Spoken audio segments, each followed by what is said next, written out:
तुलसीपुर नामक एक छोट गाँ थिला जोठारे गोटे घर खबर अन्य घर पहुँची जाउथिला।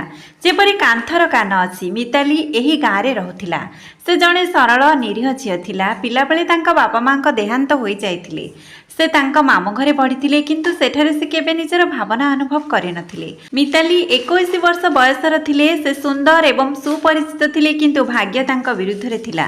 किछि मास पूर्वरु तांका मामू एवं माई जणे वृद्धा व्यक्तिंक सहित तांकर विवाह स्थिर करथिले किंतु विवाहर परदिन से मद्यपान करी तांको पिटिबा आरंभ करि देइथिले।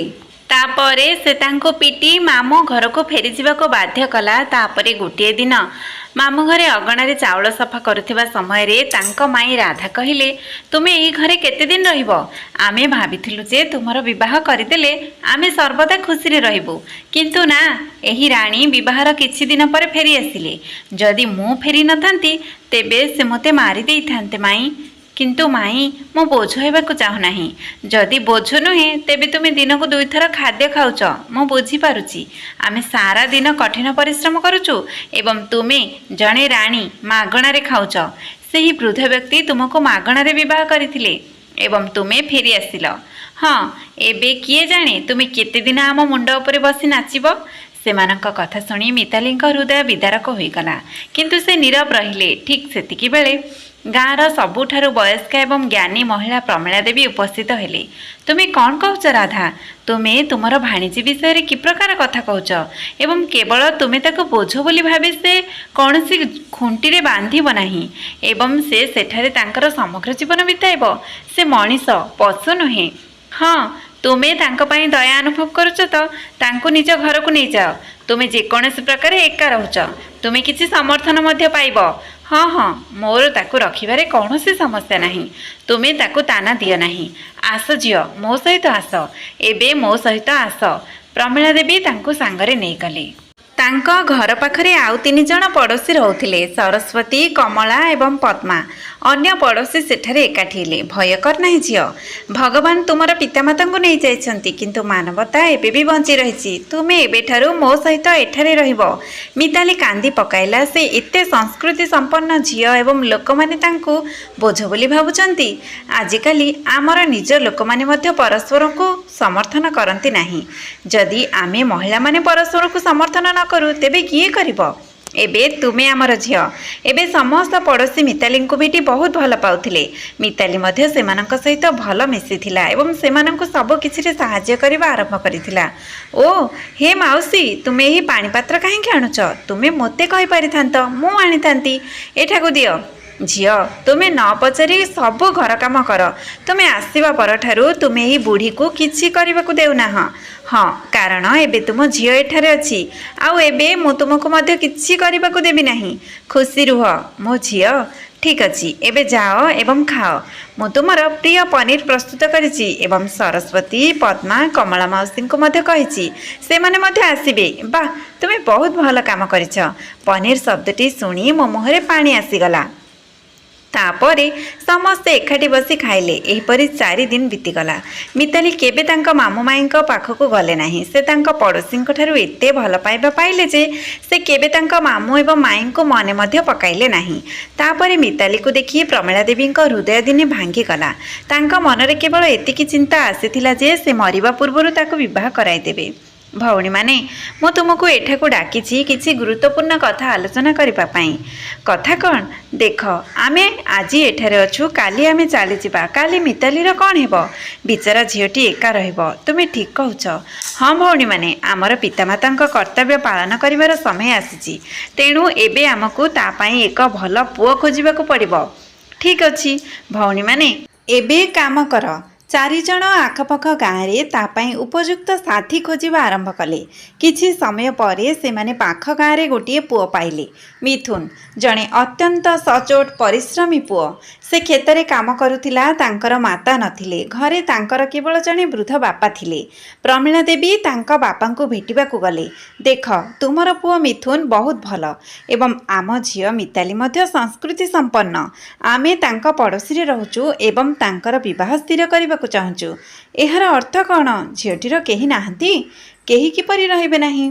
आमे 4 जण महिला तांका पड़ोसी एवं तांका पितामाता। हाँ, एवं आमे संपूर्ण ग्यारंटी देउछु जे झीटी भल आचरणर। तापरे किछि मुहूर्त नीरवता परे मिथुनर बापा कहिले जदि झीटी भल आचरण करे तेबे आमे विवाह को ग्रहण करिबु। सेमाने समस्ते मिथुन सहित मितालीर विवाह स्थिर कले। एबे सारा गाँव रे कथा व्यापीबाकु लागिला। तुमे शुणिछ कि पड़ोशी माने राधार भाणीजी को विवाह करुछंती। अच्छा, एसबु केवल कथा। एबे कुह किए यौतुक देव, किए कन्यादान देव? ठीक सेतिके बेले जणे पथचारी सेमानंक कथाबार्ता शुणिले। एबे 4 जण तांका विवाह पाई प्रस्तुति करबाकु लागिले। सेमाने समस्ते निज निज घर जिनिसपत्र संग्रह कले। केही जणे साड़ी देले, केही जणे चूड़ी देले एवं केही जणे बासनकुसन देले। एही बासनकुसन मो झियो मितालीर विवाह पाई मो तरफरु एवं एही साड़ी एवं सूट मो पाखरु। मो झियो माउसी दयाकरी मो परे एते खर्च कर नाही। झियो यह खर्च नुहे, यह आमर खुशी। आमे यथा संभव खुशी रे आम झियो को विवाह कराइबु।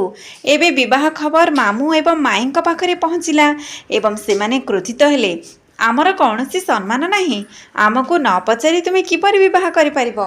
ठीक अछि, एबे तुमे निजर सम्मान मने रखिछ, किंतु जेतेबेले मिताली को सम्मानर आवश्यकता थिला सेतेबेले तुमे केउठी थिला? ता उपरे तुमर अधिकार एबे आसीगला। राजू, एबे से आमर झियो एवं आमे ता पाई जो निष्पत्ति नेइथिलु ताहा संपूर्ण सठिक थिला। एबे से सेठारे खुशी रे रहिबो। प्रमिला देवी तांका घर को सुंदर भाबरे सजाउथिले। मिताली सेही लाल साड़ी रे संपूर्ण सुंदर देखा जाउथिले। मिताली सेही लाल साड़ी रे संपूर्ण सुंदर बहु परि देखा जाउथिला। जेतेबेले मिथुन विवाह शोभायात्रा सहित पहुँचिले समस्ते आश्चर्य होई गले। से जणे शक्तिशाली युवक एवं बहुत सुंदर थिले। मिताली एवं मिथुन सेही दिन प्रथम थर पाई परस्पर को देखिले एवं सेमाने तुरंत प्रेम रे पड़ीगले। किछि समय परे पुरोहित पचारिले एबे किए कन्यादान करिवो? समस्ते परस्पर को चाहिए। तापरे 4 जण पड़ोशी एकाठी आसिले। आमे समस्ते तांकर माता एवं आमे समस्ते एकाठी तांकर कन्यादान करिवु। तापरे पुरोहित हसी कहिले, एही झियोटी 4 मातार आनंद पाई बहुत भाग्यवान। यह शुणी मितालींक आखि लुहरे पूर्ण होईगला। से तांका समस्त पड़ोशींक पाई बहुत गर्वित अनुभव कले। तापरे विदाय समय रे मिताली प्रमिला देवी को आलिंगन कले। जेउ प्रेम पाई मु सबुबले आग्रही थिली, एबे तुमे 4 जण मोते सेही प्रेम देइछ। ना झियो, तुमे आमको मनीष हेबार गर्व देइछ एवं आमर एकाकिता मध्य दूर करिछ। मु बहुत भाग्यवान जे एका बेले 4 जण मा पाइछि। सेतेबेले गोटिए गाड़ी सेठारे अटकिला। मिथुन, यह तुमर नाम? अभिनंदन, तुमे किनिथिबा लटरी जीतिछ। तुमे पूरा 80 लाख टंका जीतिछ। कौन 80 लाख टंका? मिताली, तुमे प्रकृतरे लक्ष्मी परी मो जीवन रे आसिछ। तुमे आम जीवन खोली देइछ। यह शुणी समस्ते बहुत खुशी हो गले। जो झील को एपर्यंत बोझ बोली विवेचना करा जाउतिला, से एबे कहार भाग्य उज्जवल करिछि। समाज, मानविकता, करुणा एवं सामूहिक दायित्व माध्यम परिवर्तन हो पारे। जड़े अनाथ एवं निसहाय को समर्थन करने हेउछि मानविकतार सर्वोत्तम परिभाषा। बंधुगण, आशा करुछि मोर एही छोटिया कहानीटी आपण मानको निहाती पसंद आसिथिबो। जदि पसंद आसिथाए तेबे प्लीज आम चैनल को like, share, comment and subscribe निहाती करंतु। से पर्यंत धन्यवाद। नमस्कार। जय जगन्नाथ।